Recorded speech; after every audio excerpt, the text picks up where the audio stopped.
एक समय की बात है। रामपुर नाम के गांव में एक मजदूर रवि अपनी पत्नी शारदा और 2 बच्चों के साथ रहता था। उसके बच्चों का नाम था साइली और सारंग। रवि बहुत ही गरीब इंसान था।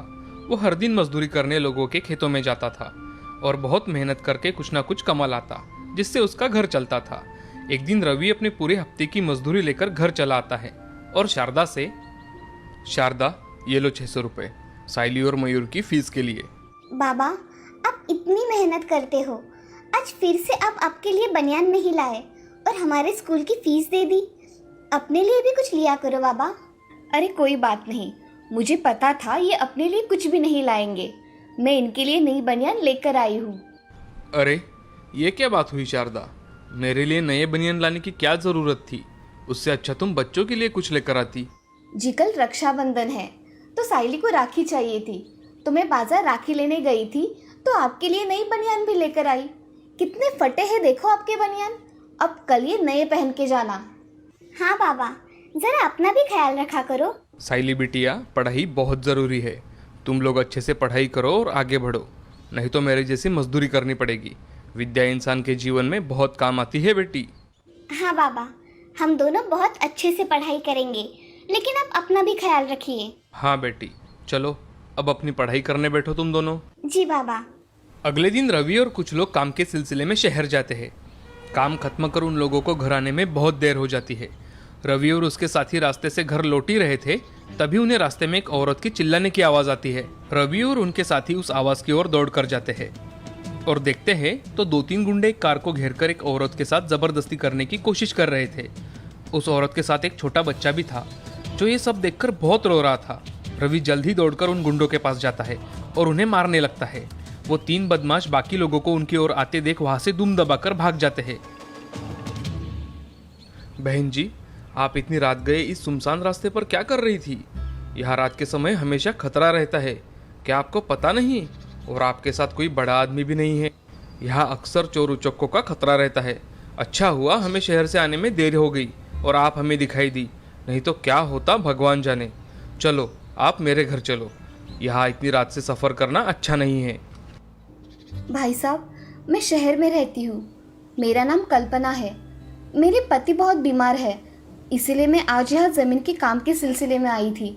सोचा था काम जल्दी ख़त्म कर यहाँ से चली जाऊँगी, लेकिन मेरी कार रास्ते में ही पंक्चर हो गई और मैंने कुछ लोगों से मदद मांगी तो वो लोग मेरे साथ बदतमीज़ी करने लगे। अच्छा हुआ आप यहाँ आए और मेरी जान बचाई। मैं आपका ये एहसान कभी नहीं भूलूंगी। बहन जी, ऐसी कोई बात नहीं है। लाओ, मैं आपके कार का टायर बदल कर देता हूँ। रवि कल्पना की कार का टायर बदल देता है और उसे अपने साथ अपने घर आने को कहता है। लेकिन कल्पना, उसके पति बहुत बीमार है और उनका ख्याल रखने वाला उसके सिवा कोई नहीं है, ये सब रवि को बताती है और वहाँ से निकालने की तैयारी करती है। कल्पना साड़ी का एक थोड़ा सा कपड़ा फाड़ती है और रवि से, भाई साहब, आज अपने भाई बनकर मेरी रक्षा की है। इस वक्त राखी तो नहीं है मेरे पास, लेकिन मैं ये साड़ी का टुकड़ा बांधकर आज से आपको अपना भाई मानती हूँ। मेरी भी कोई बहन नहीं है। आज मेरा एक बहन का सपना पूरा हो गया। बहन रुको ज़रा। रवि अपने थैले में से लाई हुई मिठाई में से कुछ मिठाई निकालकर कल्पना को देता है और कल्पना से, बहन तुम्हारे इस गरीब भाई की ओर से तुम्हारे राखी का तोहफा समझ कर रख लो। भैया, ये तोहफा तो बहुत ही प्यारा है।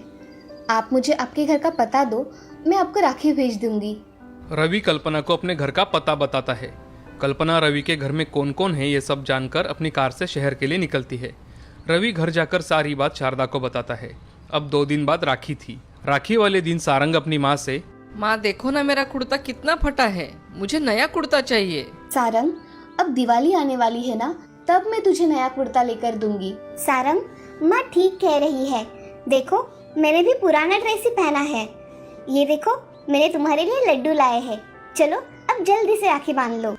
तभी उनके घर पर एक आदमी आता है और रवि से, जी ये कल्पना जी ने भिजवाया है। क्या रवि आपका ही नाम है? जी मैं ही रवि हूँ। मेरी तरफ से कल्पना बहन को धन्यवाद कहना भाई साहब। रवि घर के अंदर जाता है और शारदा से, अरे शारदा, ये देखो कल्पना बहन ने मुझे राखी और मिठाई भेजी है। मुझे बहुत खुशी है कि भगवान ने आपको एक बहन दे दी, जिसने आज राखी के त्योहार पर आपकी सुनी कलाई भर दी। कल्पना शहर में रहती थी, लेकिन वो हर साल अपने भाई रवि को राखी जरूर भेजती थी। अब ऐसे ही कुछ साल बीत जाते हैं। रवि मजदूरी करके बहुत थक जाता है। उससे अब ज़्यादा कुछ काम भी नहीं हुआ करता था, लेकिन जितना हो सके वो काम कर लेता था। अब साइली की भी शादी तय हो चुकी थी। शारदा, साइली की शादी को अब बस कुछ ही दिन बाकी है। सब कुछ कैसे होगा? मुझे तो बड़ी चिंता हो रही है। हमारे पास तो अब पैसे भी नहीं बचे और मैं अच्छे से कमाई भी नहीं कर पा रहा हूँ। आप चिंता मत करो, कुछ ना कुछ हल जरूर निकल आएगा। तभी वहाँ साइली आती है और शारदा से, माँ, बाबा, आज मैं शहर जा रही हूँ। आज मेरा लास्ट एग्जाम है।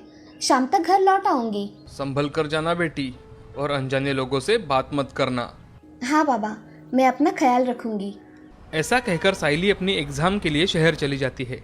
शहर जाकर वो अपनी एग्ज़ाम देती है। जब वो शाम को घर के लिए निकलती है तो उसकी बस मिस हो जाती है। वो वहीं खड़ी रहकर अगली बस का इंतज़ार करती है, लेकिन तभी वहाँ 2-3 आवारा लड़के आते हैं। लड़की तो एकदम अकेली है भाई, क्या ख्याल है तुम्हारा? अरे भाई, इसमें सोचने की क्या बात है, चलो उसके साथ खड़े हो जाते हैं।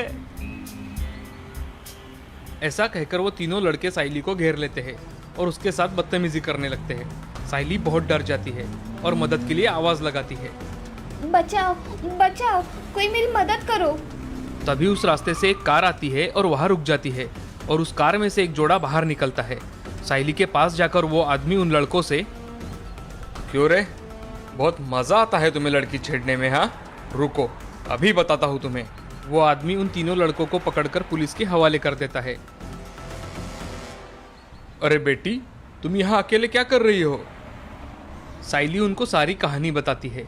ये सब सुन औरत साइली से, अरे तुम रामपुर से हो? रामपुर में मेरे भाई भी रहते हैं।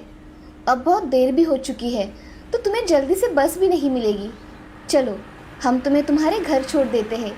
उसी बहाने मैं मेरे भाई से भी मिल लूंगी। दोनों साइली को कार में बिठाकर रामपुर की ओर निकल जाते हैं। इधर घर पर रवि और शारदा भी बहुत परेशान थे कि साइली अभी तक घर पर क्यों नहीं आई। दोनों घर के बाहर खड़े रहकर साइली का इंतजार ही कर रहे थे, तो उनके घर के सामने एक कार आकर रुकी और साइली उस कार से नीचे उतरकर अपने माँ के गले लगी और रोने लगी। अरे क्या हुआ बेटी, तुम रो क्यों रही हो? शारदा साइली से कुछ पूछ ही रही थी, तभी कार में से एक औरत और आदमी बाहर आए। जैसे ही रवि की नजर उस औरत पर गई तो रवि, अरे कल्पना बहन, आप अचानक यहाँ, और वो भी मेरी बेटी साइली के साथ? कल्पना भी रवि को देखकर बहुत खुश हुई और दोनों ने रवि को सारी घटी कहानी बताई। कल्पना बहन, आज आपने मेरी बेटी को सही सलामत मेरे घर लाकर मुझे आपका हमेशा के लिए ऋणी बना दिया है। भैया, तुमने मेरी मदद की थी, इसीलिए शायद भगवान ने मुझे साइली की मदद करने भेज दिया हो। चलो बहन, अंदर चलो। अब तुम 2 दिन अपने भाई के घर ही रहो।